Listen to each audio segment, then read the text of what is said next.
Hallo, ich bin's, der Mur und Servus zum neuen Video. Heute wollen wir mal über die Star Wars Prequels in a nutshell reden. Und ja, wie immer, Leute, Spoiler, genau. Und nicht alles ernst nehmen, wirklich. Also, los geht's. Episode 1. Dann haben wir da Obi-Wan und Qui-Gon landen auf Naboo, das ist der Planet da. Auf Naboo treffen sie Padme, das ist sie da, das ist Padme. Dann haben sie vor allem auf Tatooine, einfach so, haben sie auf Tatooine, da finden sie einen Anakin, das ist ja da eher für Padme Horse. So, dann besiegen sie so eine Armee von so Gichtroboter, die wo komplett lost haben. So, Ende von Episode 1. Episode 2.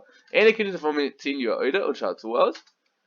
Ja, die Hälfte vom Film suchen sie irgendeinen so einen Kopfgeldjäger namens Django Fett. Den finden sie dann auf Kamino, wo der Obi-Wan, also eine Klonarmee findet, und nach einem epischen Fight ist er dann auf irgendeinem random Kackplaneten namens Geonosis. Dort trifft der Obi-Wan an Count Dooku in einer Gichtroboterfabrik. Dabei stirbt Anakin sein Mom und der mäskelt dann den ganzen Stamm von den Sandmenschen nieder, einfach weil er es kann.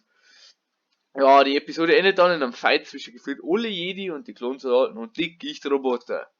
Oh, der Anakin und Padme heiraten dann.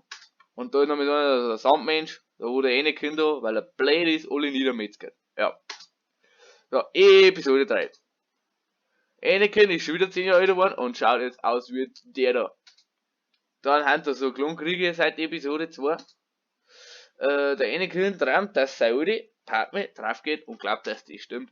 Der Kanzler, Palpatine, der wo halt der Kanzler von der Galaxis oder so ist, der eigentlich der Base ist, nur alle dumm haben und checken's nicht, sagt ihm dann so einen Trick, wie er Padme retten kann und führt ihn halt dann auf die dunkle Seite der Macht. Und er jietet, also der Kanzler, der Palpatine, jietet am Mace Windu aus dem Fenster. Davon kommt dann der coole Spruch, Mace Window. So, da haben wir einen Kanzlernamen, Kanzler Palpatine. Schaut aus wie so Margarita.